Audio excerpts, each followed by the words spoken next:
Coucou, j'espère que vous allez bien. Je vous retrouve avec mon nouvel équipement. J'ai un micro, ça ne rigole pas, c'est la rentrée, on passe aux choses sérieuses. Ça fait longtemps que j'ai pas filmé. J'espère que ça va revenir tout seul. À chaque fois j'ai la même crainte, mais à chaque fois ça finit par revenir. Donc je suppose que ça va fonctionner. J'ai fait un petit break des réseaux, des réseaux de YouTube essentiellement en août parce que en fait ma volonté première c'était de pouvoir prendre de l'avance sur mes contenus à sortir, sur mes prochaines vidéos pour arrêter de les tourner la veille et de les monter le jour même, sauf que je suis en train de tourner cette vidéo la veille et je vais la monter le jour même. Donc finalement j'ai déjà échoué, mais voilà, c'était ma volonté de base, mais bon, j'espère que j'arriverai un peu en septembre à prendre un peu plus d'avance, mais bon, j'ai échoué mon plan, donc du coup ça m'aura juste fait une petite pause qui est bien méritée aussi, en sachant que comme je vous dirai dans mes vlogs, en tout cas dans mon vlog qui va prochainement sortir, j'ai fait pas mal de choses cet été, surtout en termes des corrections édito pour mon livre qui sort en 2026 pour 31 soirs d'été.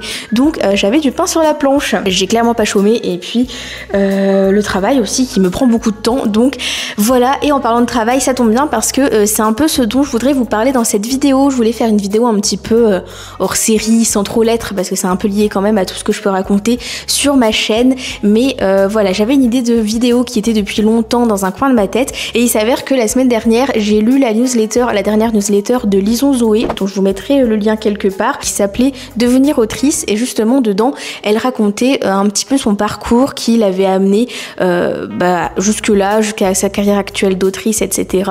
Un peu des difficultés justement du fait que il n'existe pas d'études pour être écrivain. Donc en fait ça rejoignait un peu ce que je voulais faire justement, et l'objet de cette vidéo qui est que je vais vous raconter moi aussi mon parcours avec la même problématique qui est que quand on a fini les études, quand on a fini le lycée, on peut pas juste se dire bon ok, maintenant je signe mon CDI en tant qu'autrice. Malheureusement ça marche pas comme ça, il faut souvent de nombreuses années et de nombreux livres publiés pour pouvoir vivre de ses droits d'auteur et pouvoir tenter d'avoir vraiment cette petite vie d'artiste, cette carrière.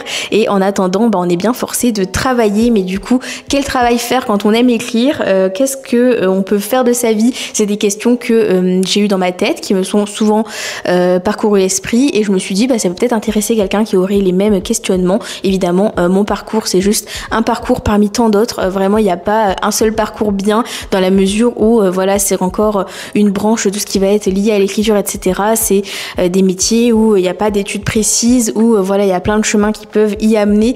Donc voilà, je vous donne juste ça en guise d'inspiration un petit peu par rapport à quel est mon parcours, qu'est-ce que j'ai pu faire, quelles sont mes études, quel est mon métier actuel, comment je fais en sorte d'avoir quand même un peu d'écriture dans ma vie, même si pour l'instant je suis pas encore autrice de best-seller à succès. Et pour tout ça je vais déjà rembobiner 10 ans en arrière, même plus de 10 ans, le temps passe super vite, parce que je voulais vous parler déjà de mes premiers pas qui m'ont orienté vers une carrière plutôt littéraire. Donc en seconde, je devais choisir quelle branche j'allais faire de mon bac général, parce que j'étais en lycée général. Donc j'avais le choix entre le bac littéraire, le bac L, le bac scientifique, le bac S, et le bac économique et social, le ES, parce que du coup j'étais en lycée général.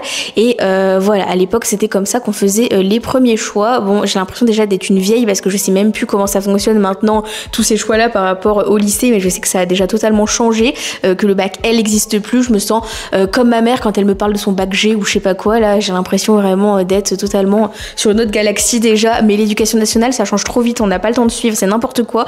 Bon, c'était pas le sujet. En tout cas à l'époque ce qui se passait c'est que je sais pas si c'est des clichés qui perdurent encore aujourd'hui, mais je pense que oui, parce que les mentalités elles changent pas très très vite. Mais du coup l'idée c'était que les bons élèves ils faisaient S, ils faisaient le scientifique, et que les moins bons ils faisaient le reste.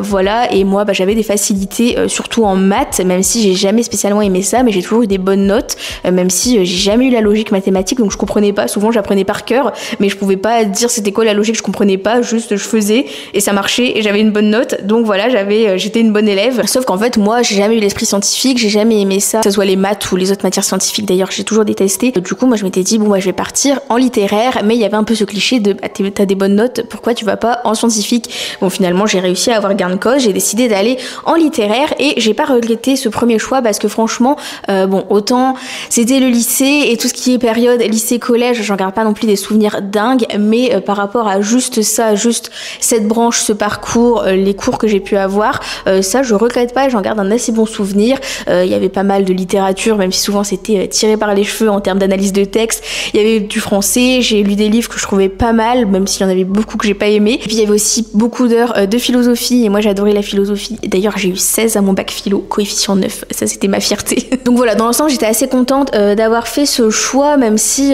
en fait j'ai eu une conversation avec une amie il y a pas si longtemps qui avait aussi fait un bac L et on se disait est-ce qu'en fait on regretterait pas, est-ce qu'on n'aurait pas dû faire un bac scientifique juste pour que ça nous ouvre plein de portes de métiers qui embauchent beaucoup, où il y a des meilleurs salaires, etc. Et bon, au final la conclusion c'est un peu que c'est le choix du cœur ou le choix de la raison. J'ai fait le choix du cœur, j'aurais pu faire celui de la raison mais j'aurais sûrement pas été très épanouie. Voilà, de toute façon ce qui est fait est fait. Donc bref, je passe mes 2 années à faire tout ça et tout va bien, sauf que malheureusement au bout d'un moment il faut faire des choix sur qu'est-ce que je fais après, et là c'est le trou noir, parce que moi tout ce que j'ai toujours voulu faire c'est être autrice. Le problème c'est que sur Parcoursup il n'y a pas le vœu de faire autrice, on doit faire autre chose. Donc j'étais bien embêtée parce que j'ai jamais eu de plan B et j'en ai toujours pas aujourd'hui. Mon objectif d'ailleurs c'est d'être autrice, point à la ligne, c'est tout, c'est ma destinée, donc ce sera ça. Mais du coup c'est pas quelque chose que je pouvais noter, c'est pas quelque chose que je pouvais faire, donc j'arrive après le bac et là qu'est-ce que je fais? Et ben du coup je me suis dit je vais faire la voie de la facilité dans ma tête, partir en communication. Communication ça me paraissait assez flou pour pas avoir à faire un choix concret. Je me suis dit ça reste un peu dans mon domaine, ça devrait le faire, on tente ça, je passe des concours, j'ai une école à Lille, j'y vais et c'est parti. Voilà, c'est mes premiers pas dans les études. Effectivement il y a un petit peu de choses liées à l'écriture, j'ai même un cours de rédaction chaque semaine, genre 1h30 où je dois faire des articles, des faux articles de presse, etc. J'ai des trucs un peu de dossier de presse et tout aussi avec d'autres cours, enfin j'ai un peu de trucs de com écrite, donc voilà.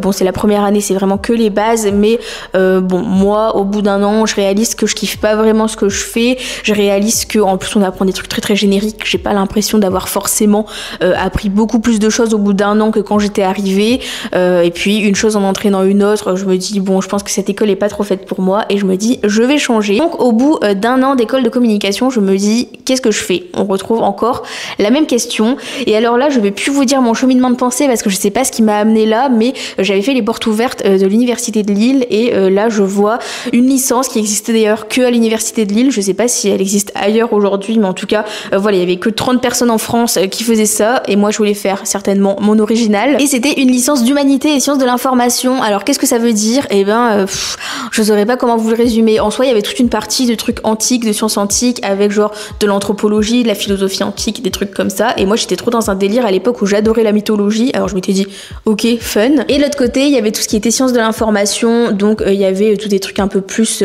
presse et qui rejoignaient un petit peu plus la communication, et l'idée en fait c'était de faire un gros mélange des deux et de pouvoir valoriser tout ce qui allait être histoire antique avec les outils numériques modernes. Pour résumer simplement, je m'étais dit pourquoi pas, et donc j'ai fait ça, j'ai suivi cette licence pendant 3 ans, j'ai eu mon diplôme dans cette licence, et en fait pendant 3 ans j'avoue que juste je me la suis coulée douce. Je me suis dit bon voilà, j'ai 3 ans tranquille, j'ai pas de questions à me poser, j'avance machin, tout va bien, la vie est belle. Sauf qu'au bout de 3 ans je reviens face au même moment à me dire bon là c'est fini, et qu'est-ce que je fais après?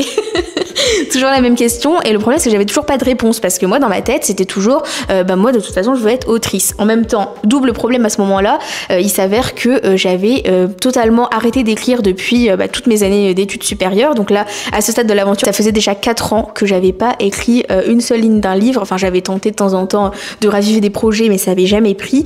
Donc voilà, concrètement je n'écrivais plus, je ne faisais plus du tout d'écriture de roman ou d'écriture créative, mais en même temps j'avais pas de nouveaux rêves qui s'étaient ajoutés, et moi mon seul rêve c'était toujours d'être autrice. Mais bon, une autrice qui écrit pas de livres, c'est un petit peu paradoxal, et j'étais là avec ma licence presque en poche à me dire mais qu'est-ce que tu fais maintenant? Là il est vraiment temps de savoir, et le problème c'est que j'avais pas de réponse, et là un peu le trou noir. Ce qui se passe en même temps à cette période c'est qu'on est en 2020, et du coup qu'est-ce qui se passe en 2020? Le Covid. Donc il y a le Covid qui tombe pendant les derniers mois de ma licence, et là je sais pas trop ce qui s'est passé, enfin si je pourrais savoir, je pense que j'ai un peu des pistes qui expliquent tout ça, mais pendant cette période là il y a vraiment un switch qui s'est fait dans mon esprit, et ce qui s'est passé en fait, je suis passée de quelqu'un qui pendant toutes ses études sup était assez laxiste à juste se dire j'avance mais je sais pas machin, tant pis, peu importe, à faire un peu le minimum, j'avoue, parce que je m'étais un peu reposée sur le fait d'avoir des facilités un peu depuis longtemps, donc je m'étais dit tranquille ça passe toujours. Et en fait j'ai eu vraiment un switch pendant la période du Covid où je me suis dit là en fait non, tu arrêtes, tu te reprends en main, et en fait j'ai vraiment eu l'effet contraire de je suis passée de quelqu'un qui qui fait pas grand chose de ses semaines à quelqu'un qui est beaucoup trop productif, qui est surproductive. Et voilà, j'ai hérité beaucoup de traits toxiques dans ce genre que je tiens encore aujourd'hui fermement parce que je ne sais pas rester en place, je ne sais pas ne pas travailler. Et pour moi, la productivité est synonyme de réussite. Donc bon, des fois c'est un peu toxique, mais voilà, en fait, donc pendant toute cette période, j'ai eu un déclic de me dire, en fait, la vie est courte et il faut que tu arrêtes de juste regarder là la vie passer devant toi de manière vraiment spectatrice. Il est temps que tu fasses des trucs, etc. Donc j'ai eu un coup de fouet vraiment de moi à moi-même, de me dire, allez maintenant, tu fais quelque chose, tu trouves une voie, tu trouves un sens à ta vie, et voilà. Et donc de là, j'ai fait des recherches de master en me disant, qu'est-ce que je pourrais faire? Et bon, la réponse à cette question, encore et toujours, ça a toujours été écrire. Qu'est-ce que tu peux faire de ta vie? Écrire. Qu'est-ce que je dois faire de ma vie? Écrire. Il n'y a pas d'autre solution, il n'y a pas d'autre chose, il n'y a rien qui n'arrive à la cheville d'écriture. Donc je me suis dit, bon, qu'est-ce qu'on fait quand on aime écrire, quand on a une licence que personne connaît et qui me servira à rien en poche, qu'on est là et que... voilà, j'avais pas d'autres éléments, juste je suis là, j'ai tout ça, qu'est-ce qui se passe maintenant? Et là, j'ai découvert un master de création littéraire qui était genre au Havre, je crois, un truc comme ça. Je sais que c'est la première chose que j'ai vue qui m'a tapé à l'œil et je me suis dit, en fait, c'est trop bien. Genre, il y a des études pour être écrivain, c'est incroyable. On m'a toujours dit, écrivain, c'est pas un vrai métier. Manifestement, si, parce qu'il existe un master de création littéraire où le but c'était de défendre un projet qui allait être le manuscrit qu'on allait former, façonner pendant tout le temps du master, avec un peu l'idée que quand on sort du master, on a un manuscrit qui est optimisé pour l'envoyer aux maisons d'édition et se lancer dans une carrière d'auteur, même si c'est quand même assez incertain et beaucoup plus incertain qu'un diplôme. Donc voilà, j'avais vu ça, mais je m'étais dit, en fait, à cette époque, pour rappel, je n'écrivais plus. Donc je m'étais dit, ok, je me lance dans un master de création littéraire. J'ai pas réussi à écrire plus de 3 pages depuis 4 ans. J'ai pas de projet vraiment qui m'anime en tête.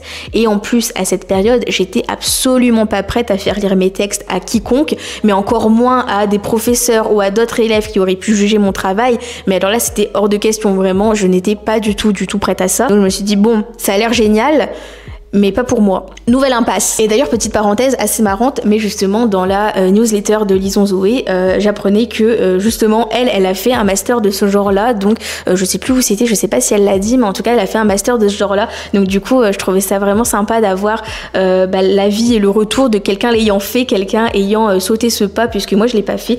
Voilà, donc une fois de plus, je vous conseille d'aller la lire. Parenthèse fermée. Bref, je vois ce master en me disant il a l'air génial, mais c'est pas pour moi, c'est pas le bon moment, je ne peux pas faire ça. Donc super, je suis de nouveau face à mon mur à me dire et je fais quoi de ma vie?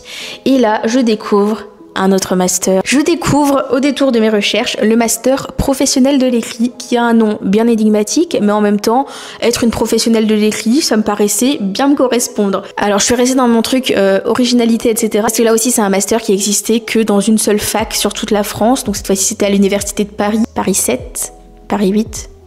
Je sais plus, mais je crois que ça s'appelle même plus comme ça aujourd'hui. Je crois que c'est que l'université de Paris. Bref, il y avait ce master, donc après avoir fait ma petite licence, on n'était que 30 à travers toute la France. J'ai décidé de faire un master, on n'était que 20 à travers toute la France, parce que voilà, je voulais me démarquer. Non, pour le coup, je voulais pas me démarquer, juste vraiment, je m'étais dit ça me parle. Et donc, qu'est-ce que c'est que ce master professionnel de l'écrit? Tout simplement, c'est le master qui avait un peu la promesse de dire, en tout cas qui avait le postulat de dire que les métiers, quand on aime écrire, ça va souvent être de faire des études modernes et d'être prof de français, et que c'est une voie qui peut pas convenir à tout le monde. Donc quand on n'a pas envie d'être prof de français mais qu'on adore la langue, qu'on adore les mots, qu'est-ce qu'on fait concrètement? Et donc l'idée c'était justement qu'avec ce master qui plus est en alternance, on puisse découvrir tous les corps de métier qui nécessitent de savoir écrire et de savoir bien écrire surtout, et de pouvoir justement trouver le métier fait pour soi, hein. C'était un petit peu l'idée, avec des cours assez variés de différentes branches de métier, mais en tout cas qui ramenaient toujours l'écriture au centre du métier. Bingo, je me suis dit c'est parfait, carrément j'ai postulé que à ce master en me disant de toute façon c'est ça ou rien. J'ai eu un peu chaud parce que j'étais sur liste d'attente, alors je me suis dit à tous les coups je me retrouve sans master à la rentrée, j'aurais bien joué avec le feu mais tant pis, de toute façon c'est trop tard.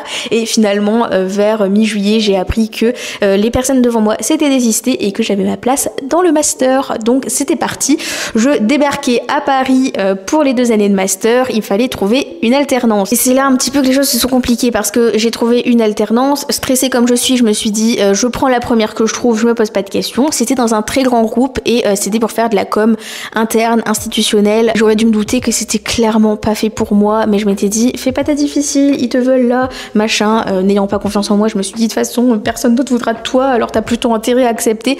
Bref, je signe mon contrat, l'année commence, je commence cette alternance et ça s'est pas bien passé honnêtement, autant sur le travail que autour. Je me sentais pas du tout bien là où j'étais, donc voilà, c'était très très compliqué et j'écrivais, ça c'est sûr, mais j'écrivais des rapports d'activité, j'écrivais des trucs comme ça, enfin des trucs que j'aimais pas du tout et je me suis dit oh là là, en fait c'est pas terrible par rapport à mes attentes. Peut-être qu'en fait j'aime pas écrire finalement, peut-être que j'aime que écrire des romans mais que j'aime pas écrire à côté parce que ça me plaît pas du tout. Donc je me suis dit oh là là, ça commence mal. Et à côté en parallèle, les cours étaient assez intéressants dans le sens où c'était des intervenants, donc c'était des professionnels qui venaient et qui parlaient de leur quotidien et qui nous faisaient faire souvent des cas concrets, des choses comme ça. J'avais des professionnels qui étaient qui venaient justement de grands groupes. J'avais un journaliste de BFM TV par exemple, après je me rappelle plus parce que j'ai une mémoire pourrie, mais j'avais des gens qui venaient de divers médias, de divers corps de métier, c'était très varié, donc c'était assez intéressant de ce côté-là. Mais le problème c'est que en fait beaucoup de choses dépendaient de son alternance et de ses choix d'alternance, et ça je l'ai vite remarqué dans le sens où après les gens qui avaient trouvé une alternance plutôt dans l'édition se dirigeaient plutôt vers cette branche-là, les gens qui trouvaient plutôt quelque chose dans un média partaient plutôt du côté médiatique, et en fait ça a acté pas mal de choses, sauf que moi j'étais au milieu avec mon alternance que j'aimais pas et je me disais oula, est-ce que ça me condamne à être à vie dans de la com écrite institutionnelle, parce que si c'est ça va être une très longue vie et pas dans le bon sens du terme. Donc bref, le temps passe, je suis toujours un petit peu angoissée en me disant je suis un peu plus proche de ce que je devrais faire de ma vie, mais je sens que c'est pas quand même terrible,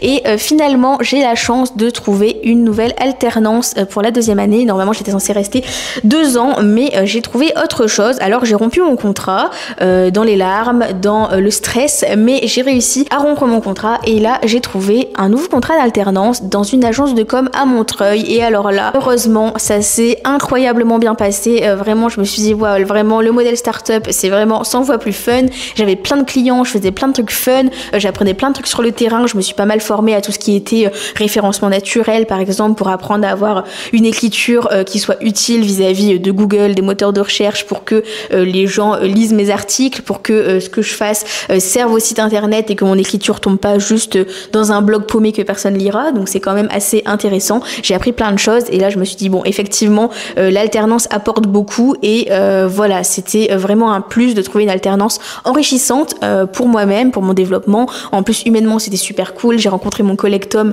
que je continue d'appeler mon collègue Tom encore aujourd'hui alors qu'on n'est plus collègues depuis très longtemps, mais vraiment que j'adore. Enfin vraiment c'était une très bonne expérience et à ce moment-là je me suis dit bon, finalement je vais pouvoir faire de l'écriture au quotidien, ça devrait le faire, je vais trouver quelque chose que j'aime. Voilà, j'ai mon master en poche, c'est bon, c'est fini pour les études et là mon agence me propose un CDD d'1 an, alors je l'accepte.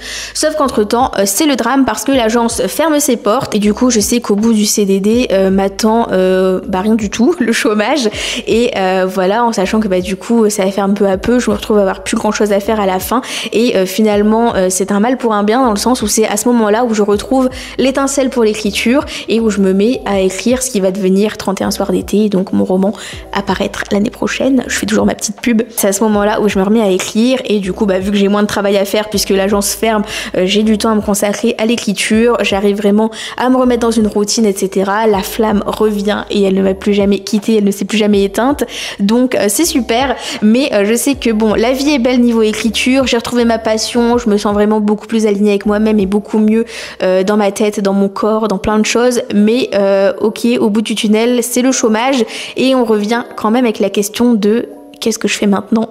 Encore et toujours. Parce que malgré tout et malgré les intitulés, il faut dire que ce que j'ai fait concrètement, c'est de la communication. Qu'est-ce qui se passe pour la communication ? C'est totalement bouché. Personne trouve d'emploi, ils embauchent que des alternants et ceux qui sont pas alternants, ils leur demandent 5 années d'expérience pour être payés un SMIC. C'est assez terrible et je me dis oulala, dans quoi je m'embarque ? Ça va être compliqué. Donc je pars pour plusieurs mois de chômage et à partir de là, mon angoisse revient et je me dis juste il faut absolument que je trouve un truc coûte que coûte, je suis désespérée, je me dis c'est terrible, il faut un travail et je fais à nouveau l'erreur de partir sur le premier truc venu. Donc je pars pour ce qui était censé être un CDI en community management, donc encore un autre domaine mais qui est toujours un peu lié avec ce que je fais, c'est-à-dire faire de l'écriture pour les réseaux sociaux. Ça me paraît bien, ça me paraît aligné, mais voilà, je commence et je réalise très vite que je me sens pas du tout bien dans cette entreprise. Je pleure tous les jours, ce qui fait que quand je rentre chez moi, je peux même pas écrire mes livres parce que je suis juste trop drainée psychologiquement, mentalement vis-à-vis de ce travail que je laisse me bouffer. Enfin voilà quoi, je suis pas bien, c'est pas fait pour moi et c'est tout. Mais du coup, je mets du temps à l'admettre et à vouloir passer à autre chose parce que j'étais tellement persuadée de jamais réussir à rebondir si je partais. Mais bon, finalement, à un moment, je réalise que c'est vraiment pas possible. Tous mes proches me voient vraiment me décomposer et essayer de faire genre que tout va bien. Et au bout d'un moment, ma mère me dit Manon, vraiment stop. Et du coup, je reviens le lendemain, je mets un terme à mon contrat et heureusement, j'étais encore en période d'essai, donc j'ai pu retrouver le chômage. Et vraiment, j'ai eu l'impression que en repartant, c'était une renaissance. D'ailleurs, depuis ce jour-là, le dernier jour où je suis partie, je n'ai plus jamais pleuré une seule fois pour un travail et ça, c'est quand même merveilleux. Donc voilà, retour à la case départ et où je fais quoi en fait, à partir de là, finalement, d'avoir eu cette mauvaise expérience, ça m'a fait encore un déclic dans ma tête, un déclic dans la lignée de celui que j'avais eu sur le Covid, où en sortant de là, je m'étais dit, en fait, là, réfléchis à concrètement ce que tu veux dans ta vie, et ce que je veux dans ma vie, c'est écrire, une fois de plus. Ça, c'était la seule réponse, vous l'avez compris, qui était toujours claire. Je me dis, ce que tu veux faire dans ta vie, c'est écrire, c'est publier des livres, c'est en vivre un jour, c'est être autrice de best-seller, faut y croire, hein, parce que ça va se produire un jour. Donc je me dis, ça c'est la réponse, ça c'est le plan A, je sais bien, donc il faut que j'arrête de traiter ça comme si c'était un plan C ou D au bout de ma liste, c'est le plan A. Et ce qui va se passer autour, c'est que je vais trouver un travail, parce qu'il faudra du temps avant que je puisse vivre de mes livres, tout simplement, parce qu'en plus, à ce stade-là, j'avais pas encore signé de contrat d'édition, donc c'était vraiment très incertain, mais je me suis dit, il va falloir que je me donne les moyens, justement, de pouvoir réussir. D'ailleurs, c'est à ce moment-là que j'ai ouvert mon compte Instagram, mon compte TikTok aussi, et où je me suis dit, allez, c'est parti, j'assume, je suis auteure, Manon Tétard, romancière. Donc voilà, je me dis, c'est le moment de prendre ça sérieusement comme un plan A, et puis ce que je vais faire à côté, c'est que je vais me trouver un métier dans lequel je vais pouvoir écrire, mais la condition est que ça ne me bouffe pas tout l'esprit, que ça ne me bouffe pas, que ça ne me draine pas totalement, que je puisse le soir, dès que j'ai fini, avoir toutes les capacités mentales et être dans un assez bon mood pour pouvoir écrire mes histoires, pour pouvoir développer mon activité d'autrice qui est la priorité. Et à côté, je cherche un travail qui m'apportera un salaire dans lequel je vais me donner à fond parce que c'est ma façon d'être, mais que malgré tout, je vais pas le laisser me drainer, je vais pas le laisser être une priorité centrale. Voilà, c'est un travail et puis je trouve qu'il n'y a pas de mal à dire que mes ambitions, elles sont pas dans ce travail-là parce que mes ambitions, elles sont ailleurs. Je suis quand même quelqu'un d'ambitieuse, mais vis-à-vis de mes livres et vis-à-vis de ce travail-là, j'ai pas l'ambition de gravir les échelons, j'ai pas l'ambition d'être manager et d'être je sais pas où. Tant pis pour les choses que je dois sacrifier, genre un énorme salaire et compagnie. Bon, de toute façon, je suis dans la com une fois de plus, donc je vais jamais avoir un salaire dingue. Donc voilà, je change d'état d'esprit, je me donne à fond dans l'écriture. Finalement, ça paye bien parce que c'est à ce moment-là aussi où j'ai eu le déclic de oser faire lire ce que j'écrivais à des gens autour de moi. C'est là où j'ai eu le déclic de faire mes envois en maison d'édition et heureusement parce que voilà, maintenant ça a fonctionné. Donc voilà, ça a quand même eu du bon. Finalement, de chaque chose négative, on peut en tirer un petit peu de bon. En tout cas, là, j'ai réussi et je me suis dit, pose-toi plus sereinement, te prends pas la tête, te précipite pas sur le premier truc qui vient, mais sur quelque chose que tu sens vraiment, écoute ton intuition. C'est à ce moment-là que mon amie Valentine arrive en me disant, écoute, ça fait un moment que je te tends des perches en disant, tu veux pas te mettre à ton compte et venir travailler pour mon entreprise, je t'en retends une. Et là, je me dis, allez, en vrai, pourquoi pas. Je lui fais confiance, je crée mon statut d'auto-entrepreneur et je commence une expérience dans cette entreprise. Donc il y a une agence d'influence qui est à Paris, mais puisque je suis à mon compte, je travaille depuis chez moi à 100%. J'ai fait un essai dans cette entreprise et puis finalement, ça fait 7 mois maintenant que j'y suis et que je travaille à temps plein finalement maintenant. Donc voilà, l'essai était concluant et puis surtout j'ai réalisé qu'en fait c'est un truc que j'aimais bien et qui cochait tous les critères de ce que j'ai cité précédemment. Voilà, c'est un travail où je vais avoir un petit peu d'écriture mais sans plus parce que c'est pas vraiment, c'est plutôt tourné sur la vidéo, mais c'est quelque chose que j'aime bien déjà, dans lequel je me sens bien, j'ai jamais la boule au ventre d'y aller, enfin de commencer ma journée parce que y aller c'est dans mon salon devant mon ordinateur. Bon, j'avais plus de batterie alors j'ai dû reprendre ça plus tard, j'espère qu'il y a pas trop de faux raccords sur cette prise. Du coup je sais plus trop ce que je disais, il me semble que ce que je disais c'est que bon du coup l'écriture l'écriture dans mon métier actuel est pas ultra présente, dans le sens où ça va plutôt être des microtages, trouver des titres par exemple, ou ce que je suis amenée à faire beaucoup c'est corriger des sous-titres, donc il y a plutôt le côté correctrice plutôt que le côté rédactrice, mais en soi ça me va aussi. Bon en fait ce qu'on réalise quand même, enfin ce que je dis on, mais moi ce que j'ai réalisé vis-à-vis de toutes mes expériences, c'est qu'en fait l'écriture dans le monde professionnel, elle peut se manifester sous plein de formes et je pense que c'est assez facile malgré tout de trouver un corps de métier qui peut nous intéresser. Bon après le plus dur évidemment c'est de trouver l'offre d'emploi et d'être pris parce que c'est la crise, mais voilà, quand on aime écrire je pense qu'on peut toujours être amené à trouver un métier qui peut nous intéresser dans le tas. Le tout c'est de le trouver, voilà, c'est ça le plus compliqué, mais en tout cas ne perdez pas espoir si vous êtes encore perdu, parce que comme vous pouvez voir vis-à-vis de ce témoignage que je vous ai fait, c'est que j'ai été perdue à peu près toutes les années de ma vie à chaque étape en me disant qu'est-ce qui se passe après, mais voilà, il y a toujours moyen de s'en sortir. Si je pouvais avoir une conclusion, un peu une leçon, je sais pas trop, quelque chose que je pourrais vous apporter avec un petit peu de recul, pas énorme, c'est que je pense qu'en fait si vous aimez écrire, si vous avez envie de travailler dans l'écriture, je pense qu'en fait il y a plein de branches qui peuvent vous amener à ça. C'est pas comme par exemple si vous voulez faire de la médecine, vous êtes obligé d'aller en études de médecine, ça c'est clair et net, mais si vous avez envie d'écrire, vous avez plein de chemins qui peuvent vous amener à un métier de l'écriture, donc je pense que c'est quand même une chance vis-à-vis de ça que vous avez l'atout de pouvoir un peu faire un parcours qui va vous ressembler et à la fin arriver avec de l'écriture dans votre travail. Je pense qu'aussi les opportunités et ce que vous allez avoir en termes sur le terrain professionnel seront finalement beaucoup plus déterminantes que les études en elles-mêmes. Donc voilà, si vous doutez un peu, si vous vous sentez perdu, dites-vous qu'il y a toujours moyen de vous en sortir et de tracer le chemin fait pour vous. Voilà, j'espère que cette petite vidéo vous aura intéressé. J'espère aussi que ça a pu aider certains. Si jamais vous avez cliqué sur cette vidéo en vous sentant un peu perdu et en vous demandant qu'est-ce que je vais faire de ma vie, sachez que vous n'êtes vraiment pas seul à être passé par là. J'espère que ça aura pu un peu vous rassurer, et si vous avez la moindre question évidemment, n'hésitez pas à me la poser en commentaire. Et moi je vous dis à bientôt pour une nouvelle vidéo pour parler d'écriture ou de lecture. Salut!